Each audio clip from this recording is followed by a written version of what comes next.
Here at Spoonful of Strength, we want to make this podcast interactive. We want to hear your stories, and we want you involved in our conversations. Follow Spoonful of Strength on Instagram, where we will post questions throughout the week. Your answers may be shared on our podcast. Do you have a story to share? Send us a message on Spoonful of Strength on Instagram with your health journey, and we may interview you on this show. Welcome to Spoonful of Strength, a podcast for people with chronic illness and the ones who love them, where we talk all things chronic. Here's your host, Rachel and Tina. Hi, everybody. Welcome to Spoonful of Strength. How are you doing today, Tina? I am doing fantastic. How about you, Rachel? I am just okay today. Welcome. This is our first actual podcast where we're going to talk about chronic illness in general. Today we're going to be discussing managing daily life. So we've got some tips and tricks to help out with managing daily life while you are battling a chronic illness. And to start out with, I want to say something that I've actually seen on Instagram a couple times this week alone, and I want to start off, Tina, and get your opinion on this. Instagram post that says, if you don't schedule a break, your body will take one for you, and it will probably be at an inconvenient time. I thought that was very interesting about overdoing it and using up too many spoons and things like that. What do you think about that? I absolutely agree with that belief that I've had for a long time of if you keep ignoring the small, I always feel like your body starts giving you small signals. And if you ignore them long enough, it's going to give you a big signal. And so that's definitely important. And it's a great conversation for today's topic is just that, you do have to listen to your body and take those breaks. Yeah. I think managing daily life is all about a balance. I'm getting better with it, but I used to be at the point where I didn't realize I was overdoing it until after I'd already overdone it. And I kept saying, I'm trying really hard, but I just don't know. And now I'm listening to my body a little bit more and being able to kind of tell a little bit quicker when I need to slow down. So let me open it up to you. What would be one thing, if we're talking about managing daily life, what would be one thing that comes to your mind that is something that you've used and have been successful with? For me, one of the biggest things is list making and prioritizing that list. Mm-hmm. It has been helpful and also being aware of when is your good time to work on that list. Okay. Some people do better in the morning, some people do better in the afternoon. So just realizing where you're the most productive throughout the day. What sort of list do you like to make?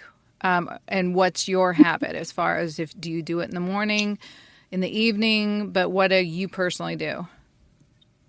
Usually I will do mine first thing in the morning when I wake up, and that way I'm basing it on how I'm feeling that day versus if I'm having a great day on the night before, I may make a very ambitious list based on how I feel. But if I wake up in the morning, then I'm already immediately, if I'm not feeling well, I'm already mentally, well, this day is out the window because I had this big list and I'm not going to get any of this done. So I think it's also important to set realistic expectations but be ready to change that list. Yeah. If you have to. Isn't it funny? How about you? I was going to say, isn't it funny that crossing things off a list really does make you feel good and it does make you feel more productive. And I'm not great with list making for the day. But one of the things I use a lot is my calendar in my phone. I have everything in my calendar from, I don't know how many times I've forgotten to start dinner in the crock pot because I just forgot. And so I'll have a reminder to start dinner, put it in the crock pot. All of my doctor's appointments, physical therapy appointments, all of that is in there. And that's been a big resource for me. I still have a paper planner, but I've got those reminders coming up on my phone as well, which I don't know what I would do without that. And so that's been a big thing for me. But are there any apps that you use that help you out? I just use because it's simply, I think it was already on my phone. The Google Tasks, you can make a task list, and I like it because you can go on and just just click. Yep, that task is done.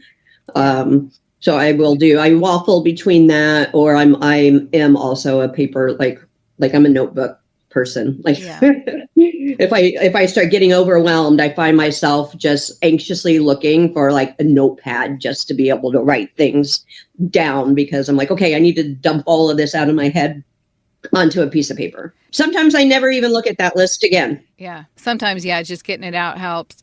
It's funny. I'm very much on my phone when it comes to a lot of things, but when it comes to like grocery store or anything like that, I have to make a list. I've tried putting my list on my phone and it doesn't work for me.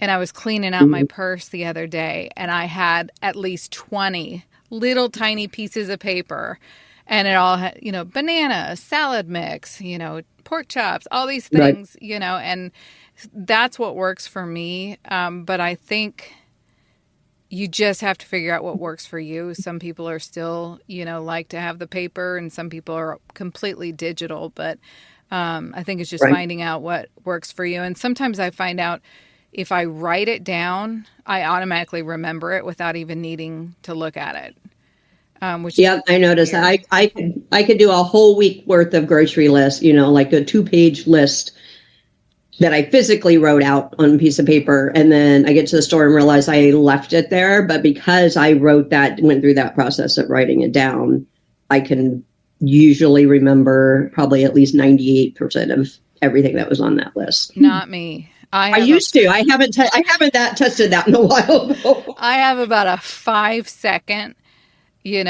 time period where if it's been more than 5 seconds, I know I'm going to miss something. So, At the same time, I can also walk down an aisle to go get something and then literally stand in the middle of the aisle wondering what I would just walk down that aisle for. So, yeah, I was at the store the other day and I had my list and it was only like 5 things, and I kept passing the aisles. And so I probably walked 3 times. I was so exhausted by the end of it because I was going from one end of the store to the other because I could not figure that out. But um, one of the apps that I do use, actually, there's two of them that I use a lot, and they're both free because I hate paying for apps. But the first one, this is a health one, is called Cara, and it's Cara. And I will tell you, this app I think is meant for more stomach issues, maybe IBD, Crohn's, things like that.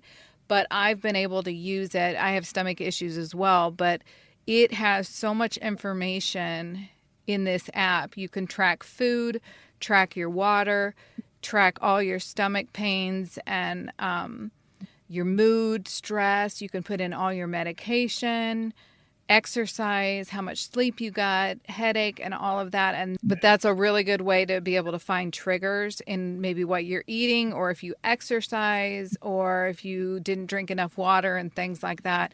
I will say that app is excellent. So how important is kind of finding what your triggers are when it comes to like flaring and things like that? oh, I think that's definitely important, because sometimes it could even be something as simple as a certain type of food that you don't realize is triggering you until you start Mm-hmm. tracking those triggers. By tracking as much as possible definitely makes it easier to connect those dots Yeah. of what might be causing a flare up. Yeah. So I definitely would check that one out. The other app I like to use, and I'm not sure how to pronounce this, but it's Tody. I think it's Tootie. I'm guessing. I think it's going based off like Tidy, but it's a cleaning app. And I really like it because you basically put in every cleaning task that you have to do, and then you tell it how often you need to do it, and it gives you a reminder. So every day I'll wake up and I'll look and go, I have 5 tasks to do. I have to clean the sink in the second bathroom, or vacuum the living room.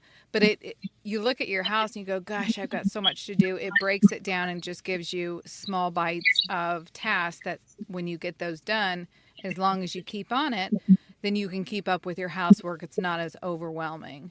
Have you tried anything like that? I haven't. I'm actually I literally just brought it up on the Play Store, and I'm downloading it because it is. I think that, like, I look at my house and I'm like, oh, I need to wash the floors, and I really need to scrub the bathroom, and I need to dust, and then I end up not doing anything because it's overwhelming. Versus, I feel like if I had a weekly schedule of going, okay, on Mondays I wipe down both bathrooms or something like that. So, and it has a lot of tasks built in, but you can also add your own task. And so it has everything from cleaning the garage to, wiping down your blinds and washing your bedding and things like that. So that one I really like because I'm the same way. I look at my house and go, it's just too much. I just can't. You don't even know where to start. So, right. So let me know how you like that once you use it for a little bit. Having a chronic illness, my mood swings by the day, sometimes by the hour. Do you ever wish you could have a candle for every emotion you go through? Well, now you do. Introducing our emotion candles. Feeling anxious? Light our anxiety candle. Feeling tired? Light our pooped out candle. Feeling frisky? Stressed out? Sad? We've got you covered. See all of our designs at Spoonful of Strength on Etsy. That's Spoonful with 2 L's. Use code podcast for 20% off. So if we talk about on a day that you're not feeling good, let's say you're in a flare or you overdid it the previous day, what do you think are some recommendations on those days where anything seems overwhelming? Give yourself grace. That's something I think that should probably be our motto because we say that a lot. And it's easier said than done. But the important thing is give yourself grace and be like, okay. And sometimes I'll schedule a nap. If I feel like I absolutely have at least a few little tasks I have to do, like my nap is a reward. Reward. I'm going, okay, I am going to clean this kitchen. I'm going to wipe off this kitchen counter because it's just driving me crazy. And then I'm going to go take a nap, or I'm going to go lay down, or I'm going to read a book, or I'm going to do something that's going to help me feel better. Yeah. Instead of powering through. Yeah. I'm the same way. I have a hard time taking showers because I can't stand that long. But every night at 7:00, when my husband is home from work, we don't have young kids, but I feel like we have young kids because we have 3 dogs. And I've been with the dogs all day, and they drive me insane some days. But 7:00, I say I'm going into the bedroom, and I go and I take a nice bath. That's my self-care. But I think that's really important, mentioning, whatever it is. For you, it's a nap or reading a book. For me, it's just taking a bath. It could be doing your nails. It could be, going on a walk or whatever it is. But just trying to carve out a little bit of something, and especially on those days where it's a flare. Now, on flare days, one of the biggest things I think when I don't feel good is dinner. I'm usually better in the morning, and once I use my spoons, they get down to where, depending on the day, making dinner can be completely overwhelming. So do you ever have that where you're just like, it's 5, 6 o'clock and you're just like, I can't do it. I just literally cannot do it. Yeah, absolutely. I don't even want to look and see how much we probably spend on a regular basis from DoorDash or Grubhub or, some other type of food delivery service from those days. One of the things that I do, and y'all may do your grocery shopping differently, but usually every Thursday I get my pad of paper out and I schedule 1 week of dinners. And one of the things I started doing actually quite a long time ago is I would automatically, out of the 7 dinners that I would be doing that week, I automatically take 2 of those dinners and I make them easy dinners. That could be sub sandwiches, that could be ordering pizza, it could be a frozen pizza, it could be something Mhm. that my husband can make. But I automatically schedule it in. I don't necessarily schedule it, we're going to do it on this day, but I automatically know that 2 days out of the week, I have something that's going to be easy and I can use those whenever I can. And that's worked really well for me because it's like, well, we're going to have this dinner anyway. I don't feel guilty, pulling it out and saying, well, okay, I've had a longer day, so I'm going to use one of these because we're going to have it, throughout the week. And that's really been something that's helped me quite a bit because I know at least once a week, if not twice, it's just going to be overwhelming to even think about dinner. Yeah. And I find myself we try to not eat overly processed foods a lot. Mm-hmm. But sometimes the trying to cook less processed Yeah. meals can also be difficult because there's times that it's like, oh, why did I plan that like steak and asparagus and homemade French fry meal? What was I thinking? Type thing. So also like there's a lot of frozen family style pasta meals or things like that I'll usually try to keep in the freezer for the nights that I feel like I was a little over ambitious on my meal planning for that week. With just 2 of us, if I want to make a big pan of lasagna, I know that it's going to go bad before we eat it. So I'll, split it up and do it in like 2 or 3 different pans and put a couple in the freezer, that type of thing. And I do notice that I do much better if I sit down and actually literally plan out the meals that we're going to have for that coming week and everything is there, then I am less likely to eat out a lot. Yeah. Yeah. I personally don't eat dinner. I have major stomach issues and I haven't eaten dinner in probably 7 or 8 years. So my dinners, it gets even harder when you're cooking for somebody else. And it's so funny because my biggest struggle of the week is Thursday when I sit down and say, okay, honey, what do you guys want for dinner the next week? And I get nothing. It's actually funny. We were on a plane headed back from Arizona a couple weeks ago, and I pulled out a pad of paper and I said, "Okay, honey, give me a list of what you want for the week." And he was like, "Bam, bam, bam, bam, bam," and I'm like, "Why is it taking me putting you on an airplane to actually get feedback for what you want for Mm-hmm. dinner?" But it's so hard. Because you didn't know it was a captive audience. I know. I was like, you're. It was so crazy because I have my husband and my youngest son is still at home, and it's like, what do you guys want? Like, I'm not gonna eat, so tell me what you Right. want.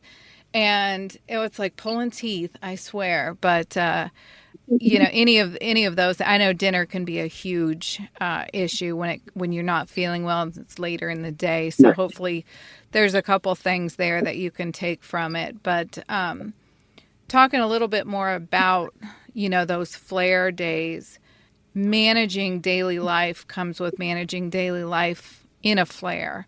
So is there anything that you can do on a day when you're really not feeling well that that helps just to kind of get through the day, whether it be calling a friend or dealing with just managing the household? Mhm. Well, I was just the one thing that you had said with you take a bubble bath or a bubble bath most nights. for me, that is like on those rough days, that's, a nice hot bubble bath or a soak in the hot tub or something like that, as far as the self-care part of it. Yeah, I tend to read my Kindle at night. Like when I usually climb in bed like 8:30, 9 o'clock, and I'm usually not asleep until about 11, 10:30 or 11, but that's my time to read. Um, so on those days that I'm not feeling well, I have no problems grabbing my Kindle, laying out on the couch, and just making it a day of, getting extra reading, maybe finish that book that's been taking me like 4 weeks because I keep falling asleep when I climb in bed and start to read it. Must not be a very good book if you keep falling asleep, but They're great books. The problem is once I lay down lately, I'm like, I've yeah, been out. yeah. But I do the exact same thing though. I take my bath and then I'm in bed, not asleep till maybe 10:30, but I like to I can't do anything like work or anything right before bed because that's all I'll think about, all I'll dream about. So yeah, usually about an hour before I go to bed, I'm pulling out the tablet and playing games and Yahtzee and things like that. One of the other things that really helps is when you're having a really bad day is just having somebody there that you can call and just vent to and know that person's not going to judge you. I remember a day a couple years ago when I had just been so overwhelmed by a possible diagnosis and really wasn't feeling good and we weren't getting anywhere. And I called up Tina and just cried and told her how scared I was and that how frustrated I was that I wasn't getting a diagnosis and all of those things. And it's really helpful to know, especially Tina's like a great person for me because I know she's been through it and she understands. Whereas maybe somebody else in my life, hasn't had that health battle and hasn't, been in my shoes at that time. And so it's really good to just call and vent. And Tina was the perfect person for me to be able to just let it out and then, pull up my big girl panties and move on with the rest of the day. So I think we all need a friend like that. we do definitely. And if you are the friend like that, also remember that we're not reaching out expecting you to make us feel better or expecting you to solve our problems. Yeah. We just need somebody to listen Yeah. Yeah. and not, simply listen. No advice needed. No, no. We're not asking you to fix everything. So. Yeah. Yeah. That was one of the things I mentioned on the last podcast that, I went through many years of counseling for myself and also with my husband. And that was one of the things that we really struggled with is I would cry and get frustrated and I would be so upset and he wouldn't show any emotion. And I was like, so frustrated. It was his idea that he was going to try and fix it. So whatever I said, he was going to try and fix. And we finally understood the fact that I think my therapist said, she's down in a ditch and you're standing there listening to her instead of getting down in the ditch with her and just being there.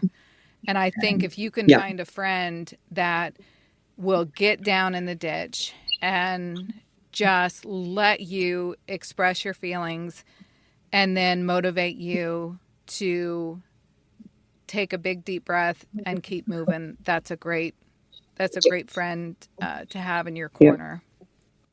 Give you a foot up out of the ditch. Absolutely. One thing that Dave has gotten good about too is like he'll ask me if I'm venting about something. He's like, "Are you just venting, or are you asking me for advice on this topic?"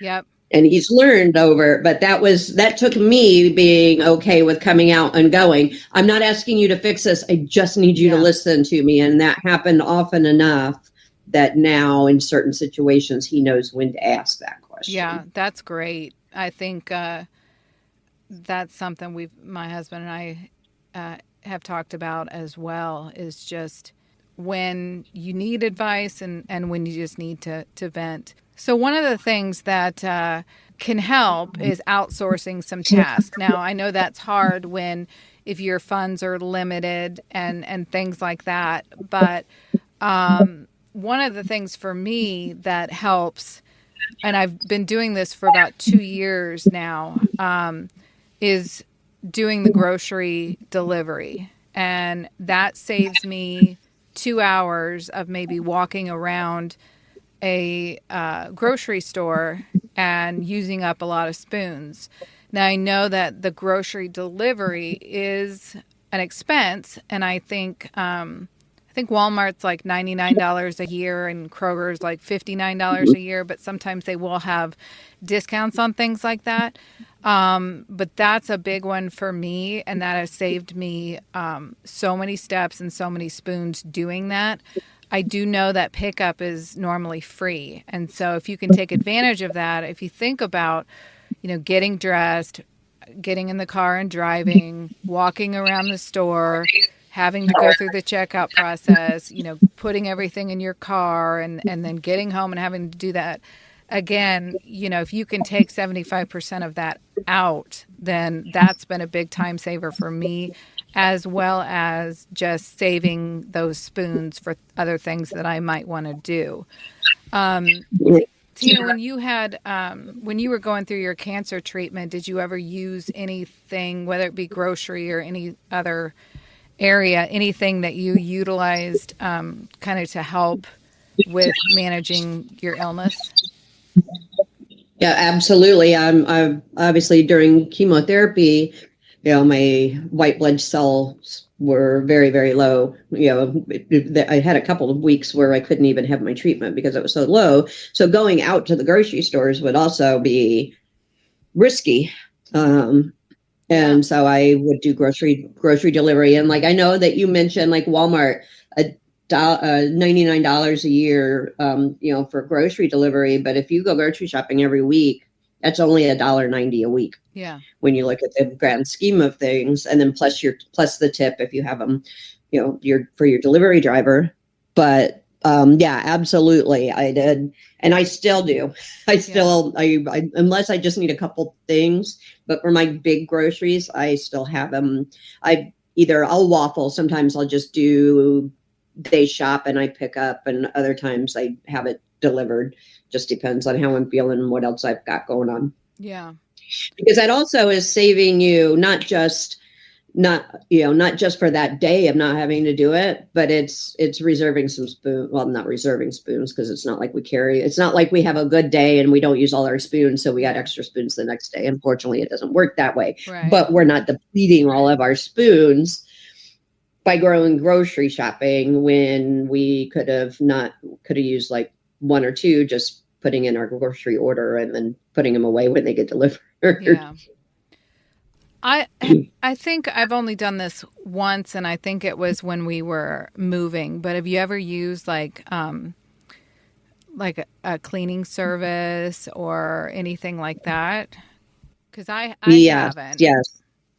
Yeah. It was actually when I was going through my chemotherapy treatments, my boss and work family all paid to have a cleaner come in and clean the house a couple times for us. And then we stuck with her for a little while, and then they just got to the point where it was just I couldn't get on a regular schedule. So, and I just have not found a cleaning person to come. I haven't researched for a cleaning person yet to do that. But and that's just it's not a week, doesn't have to be a weekly thing. Could just simply be getting somebody to come in once a month or twice a month to do the hard, like the scrubbing the bathrooms, your showers, the washing your floors, not necessarily like your daily task, but that deep cleaning that you need a couple times a month. Yeah. A couple years ago, my husband wanted to give me an MS t-shirt for my birthday. All he could find, though, were brightly colored t-shirts with big graphics, like a smiley face, given 2 middle fingers, and words like F-U-M-S. Isn't there an option for a simple, stylish t-shirt that spreads awareness with kindness? That's when I created Spoonful of Strength, shirts that are inspirational, motivational, and stylish.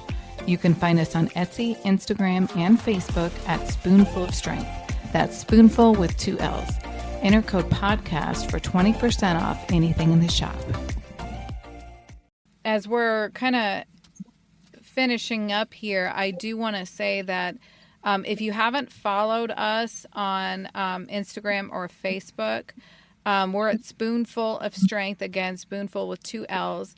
And I threw some questions out this past week about managing daily life. And I asked the followers, what are some of the things that that you do to help manage, dealing with a chronic illness. And I want to take a look at these.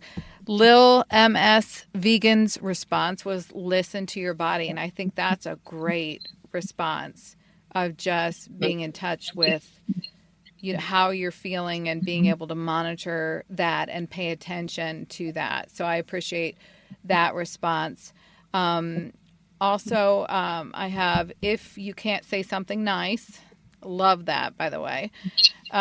She said, doing something that makes me happy. And it's important to have hobbies, and learning something new is good. And I really like that as well, because I went through a period where I didn't really have any hobbies. And then I started looking and I started saying, I love doing puzzles and I love doing cross stitch. And it just gives you something to do to where you're up off the couch and you are doing something, completing something that, just makes you feel good. And so I wanted to definitely mention those two really were ones that stuck with me. Actually, both of them are fantastic responses. And, the listen to your body, like we talked about that a few minutes earlier on at the beginning of how important that is. And it might be a struggle for some people to understand. It's like, how do I listen to my body? So that might be a good topic for a future podcast of, how do we tune into our bodies? And how do we recognize that? And then also definitely you got to be doing something that brings you joy. Yeah. As well, because feeding your soul is just as important as feeding your body. So, finding something that keeps you happy and adds a little bit of happiness in there is definitely going to help you.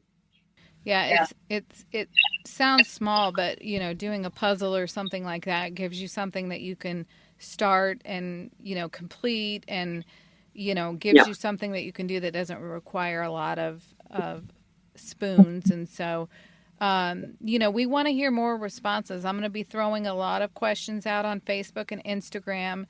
We want to share your responses. So be on the lookout for those. We want to hear from you.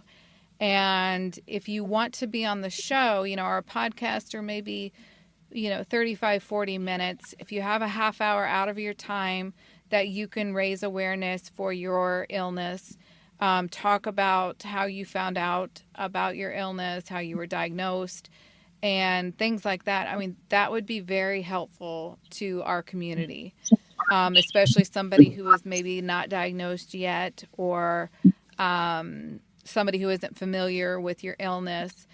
So we are looking for people who want to be on the show and spend a half hour with us. And we want to hear from you. So send us a message in the comment section of the podcast. You can send us a message through Facebook or Instagram. But we are on the lookout for people that want to help us raise awareness about different illnesses.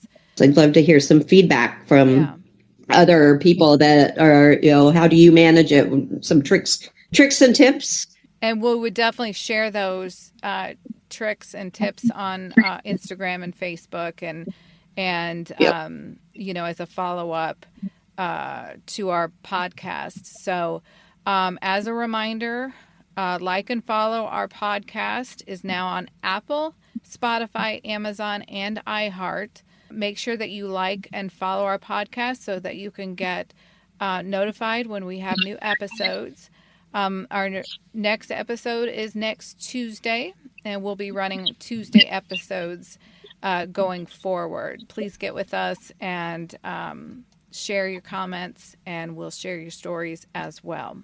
Thank you all for tuning in. We look forward to hearing from you, hearing your feedback, and sharing our topics in the future. Okay. Have a good one.